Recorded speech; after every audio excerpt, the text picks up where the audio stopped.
Hi guys, 18 Dapper here and welcome to this match preview for Saturday's League One fixture. It's Doncaster Rovers versus Portsmouth. Let's get the video started.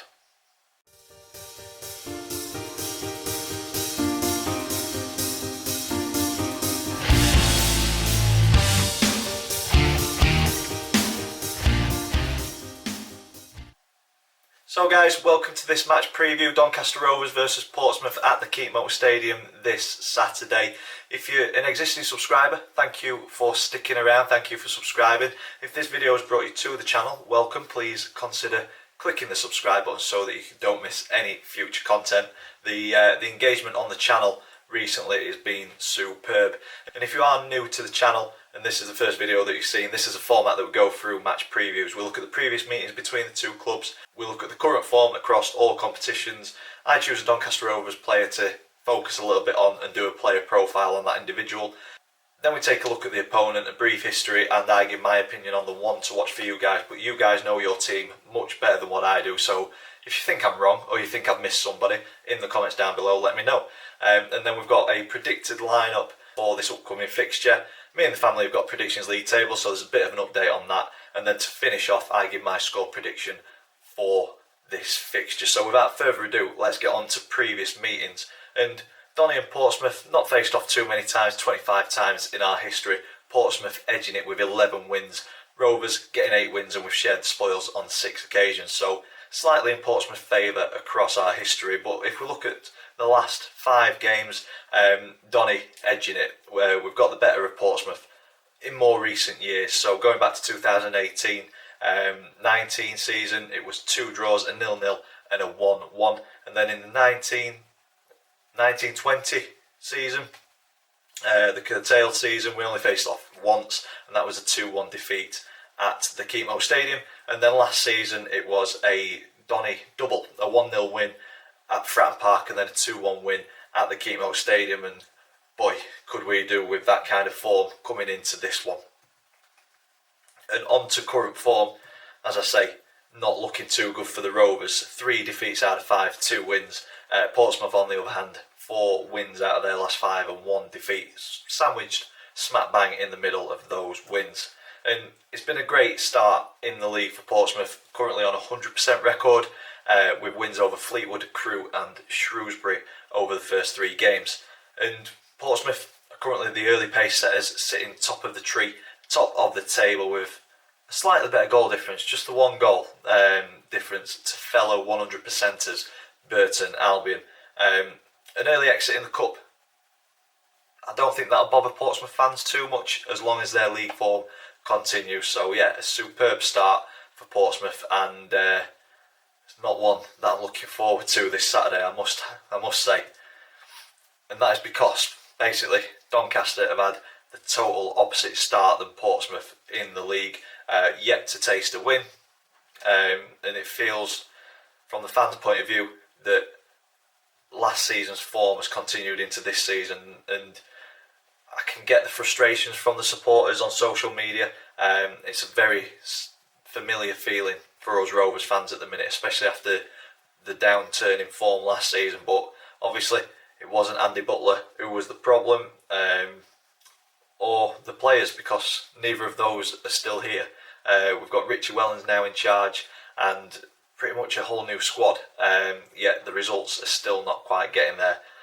And Viva Rovers said it perfectly on Twitter after the defeat to Fleetwood on Tuesday night, that had last season's form not have happened, we'd be looking at this and thinking, yeah, it's a bad start, we've got a brand new team, it'll take time to click. So I think we do still need to remain patient, and I think we need to assess this in a few more games time, and if the form is still looking as worrying as what it is now, then we need to start thinking about what direction we're going to go in. But I think the meltdowns at the minute are a little premature. I think we've got a good squad, a good starting 11. The squad lacking in depth. I think I mentioned it near the start of the season that was a concern of mine. So hopefully a couple more recruits. We need bodies, or we need the injured players and the players currently hit by COVID to return as soon as possible. There were signs against Sheffield Wednesday that the team were clicking, but those signs were long forgotten midweek against Accrington. A ridiculous goal to concede, and I'll not need to dwell on it too much. I think Dahlberg will not want to see it again, and none of us Rovers fans really want to see it again either. But from there, it just seemed to completely sap our confidence, and we just couldn't get a foothold back into the game.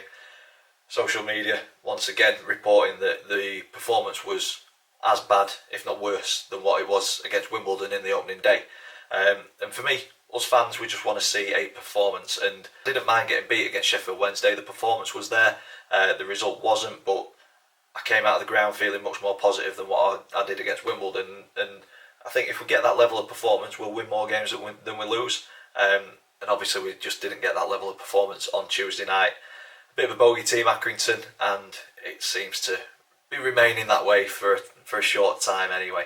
But yeah, we need to get points on the board as soon as possible. Will we get the points on Saturday against Portsmouth? I'm not so sure. On to the player profile. For this video, I have gone with John Bostock, 29 years old, midfielder. I've gone with John because I think against Sheffield Wednesday he performed above and beyond every other player on the pitch. I think he pulled the strings, he dictated the pace of play.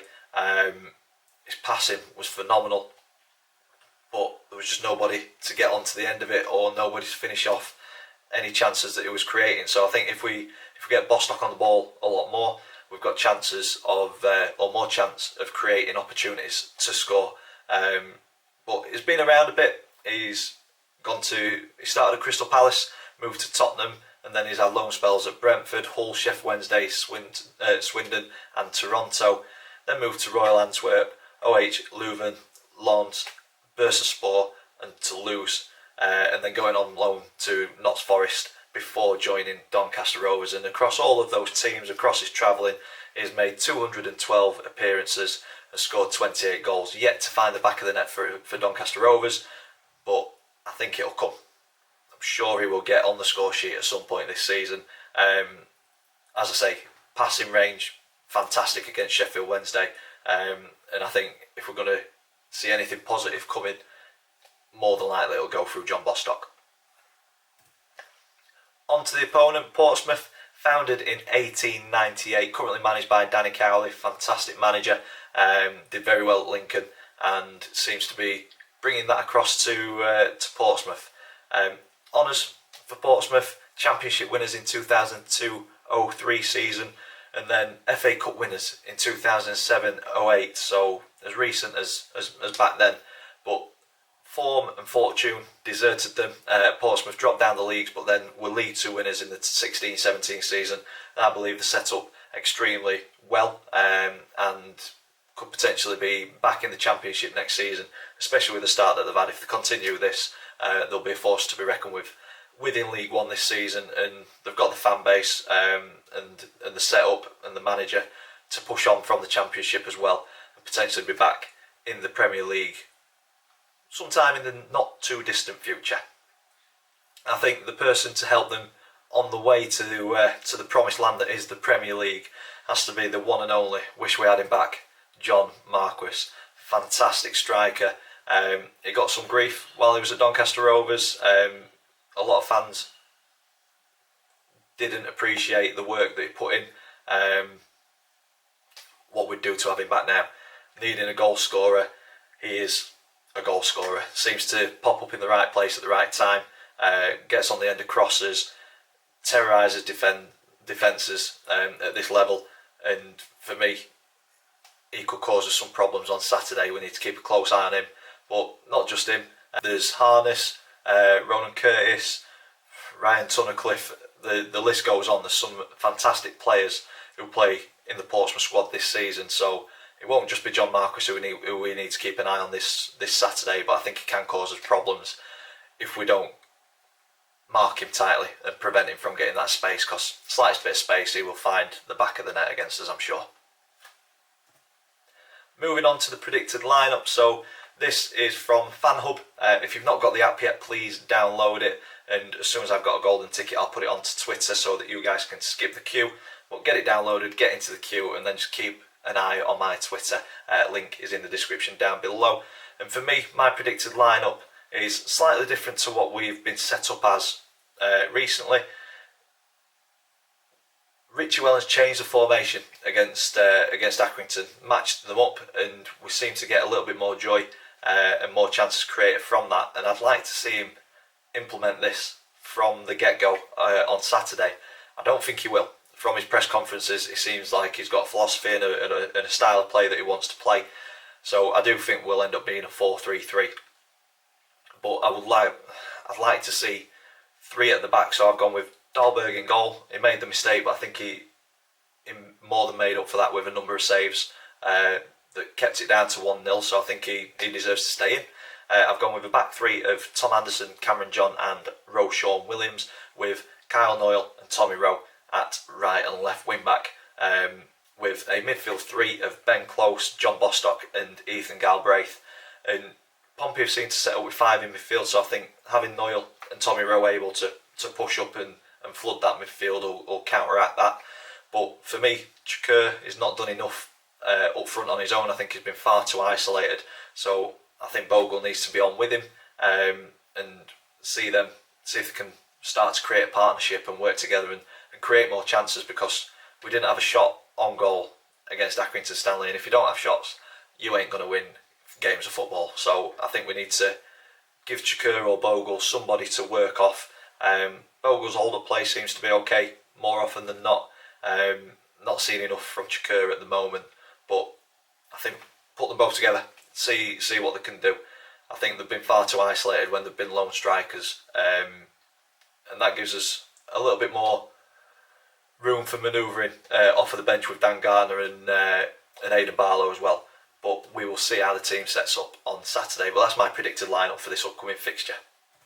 On to the prediction league table. So if you are new to this, how we do it, me and the family predict the scoreline from every league game this season. If we get the scoreline spot on, we get 3 points. If we get the outcome right but not the scoreline, we get 1 point. If we get it completely wrong, we get no points. And talking of no points, I'm the only one with nil points at the minute. Max and Chris both went for defeats on Tuesday. Max went with a 2-1, Chris went with a 1-0, so Chris gets the 3 points, Max gets 1, which puts me rock bottom of the table. Dad went with a win, so he stays on 4. Great start from everybody other than me. I am just like Doncaster Rovers, bottom. Well, I'm bottom of the table. Donny are joint bottom on no points. Hopefully we can change that on Saturday. And that leads me on to my score prediction.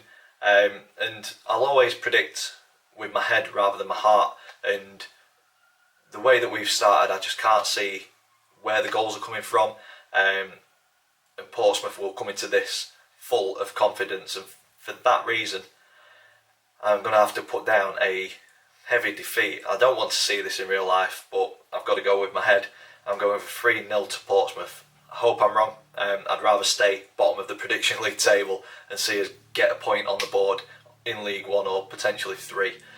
But with current form, with confidence, I can't see anything other than a defeat, unfortunately. As I say, I hope I'm wrong. And that is it for this video. If you've enjoyed it, stick a big thumbs up on it for us, please. Comments in the section down below. If you haven't already, please click that subscribe button. And as always, thank you for watching, and I will see you in the next one.